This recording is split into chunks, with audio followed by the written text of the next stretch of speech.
I started my new job exactly 4 weeks ago. I have the emails. I have the signed offer letter. I have my first paycheck. But according to my company's HR department, my first day wasn't last month. It was January 14th, 2015. They have 9 years of my life on file. A life I have never lived. I was thrilled to get the offer. It's a mid-sized marketing firm. Good benefits, decent commute. The interview process was standard. 3 grueling rounds, but I nailed them. I'm a creature of habit. I live alone, I keep my apartment spotless, and I like things documented. That's why I know, without a shadow of a doubt, that I signed my onboarding paperwork on a Friday and started the following Monday. That first morning, I was a bundle of nerves. I have this tic when I'm anxious. I rub the base of my left ring finger with my thumb. I've done it since I was a teenager. It just feels empty. That, and I trace the edge of my front tooth with my tongue.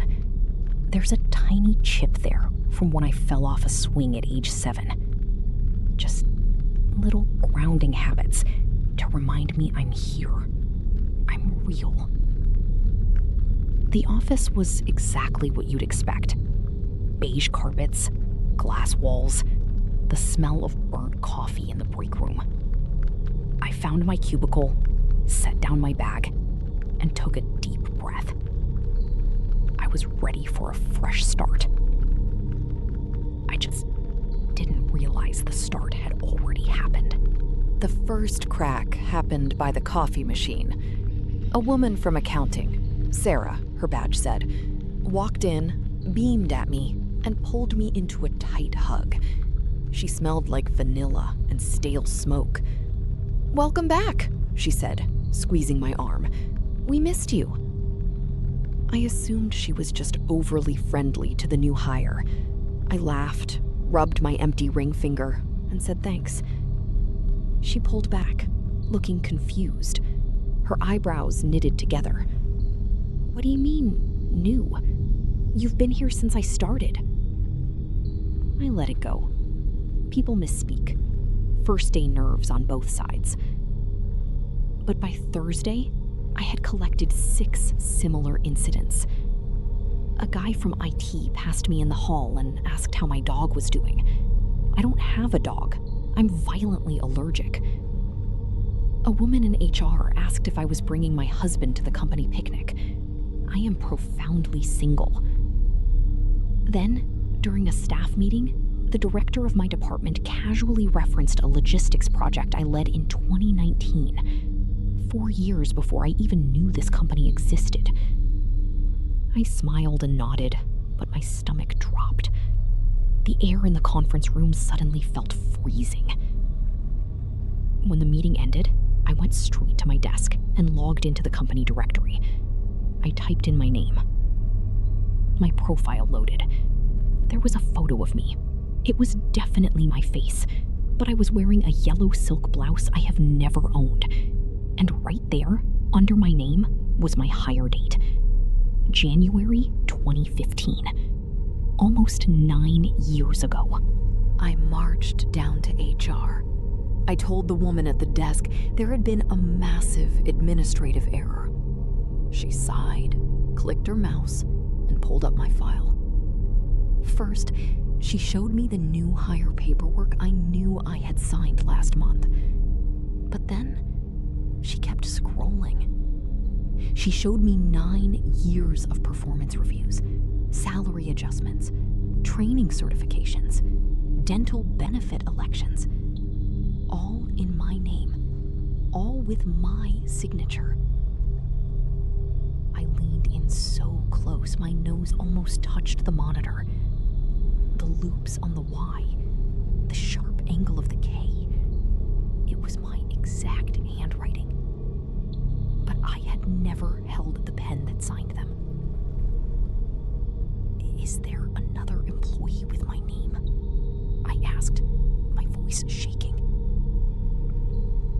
She looked at me over her glasses. Honey, did you hit your head this weekend? I practically ran back to my cubicle. The fluorescent lights overhead felt blinding, buzzing like a nest of wasps. I collapsed into my chair. And that's when I saw them. 3 framed photos sitting next to my monitor. They were absolutely not there yesterday. One was me at a company retreat. One was me holding a small white dog at a beach I've never visited. And the third was me with 2 small children. I picked up the frame. My hands were trembling so hard the glass rattled against the wood. The children looked like they could be mine. There was something in the slope of their noses, the shape of their jaws. I sat there staring at the older girl for an hour. Because looking back at me, from the face of a child I had never met, were my exact eyes. On Friday, the isolation became absolute. The IT guy stopped by my desk with a metal cart. "Hey," he said, "your old laptop finally died. Want me to pull anything off it before I wipe the drive?" He showed me a heavy, scratched laptop with faded barcode. Service tag dated 2018. He said I used it for 5 years before upgrading.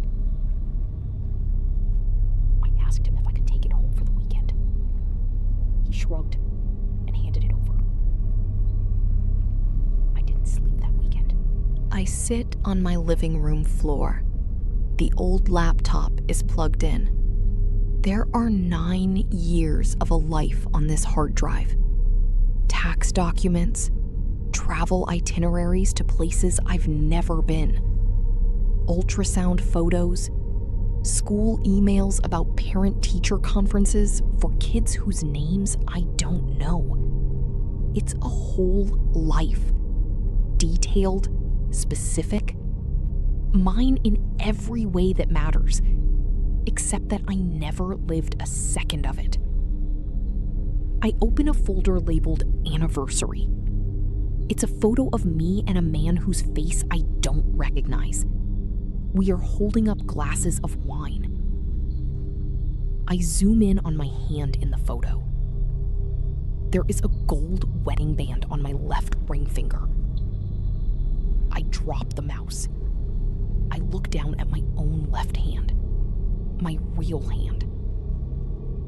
Right there, exactly where my thumb always rubs when I'm anxious, is a faint, pale band of skin, a tan line, from a ring I have never worn. It's Monday morning. I am back at the office. I am suffocating. I walk past the reception desk. The receptionist smiles at me. "Hey," she says, "is your daughter feeling better?" My feet stop moving. The air leaves my lungs. "What did you say?" I whisper. Her smile fades. "Your daughter, the little one. You said yesterday she had a fever." Yesterday was Sunday. I didn't speak to anyone yesterday. I don't have a daughter. I stumble to my desk. I open my work calendar, the one on my new laptop, the one I got 4 weeks ago. There is a new entry for tonight at 6 p.m. It says, "Pick up Maddie for dance." Maddie. That's the name of the older child in the photo. I didn't type that entry. I look at Maddie's smiling face. I look closely at her. There is a small chip on her foot too. The exact same chip I have on mine. I am sitting in my car in the company parking lot. I ran out of the building 10 minutes ago. I I can't tell my family. They'll think I'm having a psychotic break. I can't tell my friends because they only know the version of my life I remember living. The receptionist has my supposed daughter's name. The HR system has my paperwork. Everyone inside that building remembers a version of me that has been there since 2015. They aren't lying. I can see it in their eyes. The only person in the world who thinks I am new here is me. I don't know if I am being inserted into someone else's life, or if someone else has been slowly, methodically removed from mine, leaving only the paperwork behind. I don't know which is worse. I start the engine. I'm going home. I'm leaving this job and never coming back. I reach up to adjust the rearview mirror. My hand freezes. I am looking in the mirror at the back seat of my car. My car that I bought 3 years ago. My car that I clean every Sunday.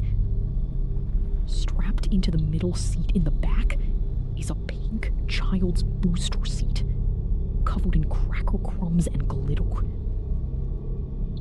My phone lights up in the passenger seat. It's 5:45 p.m. A text message from an unsaved number. Mommy, practice is over. Are you outside? If this story made you want to check your own reflection, subscribe. I document new nightmares every single week. Tell me in the comments, if you received that text, would you drive to the dance studio? Or would you keep driving until you ran out of gas? Be careful the next time you feel like you're missing something. You might just find it. I'll see you in the dark.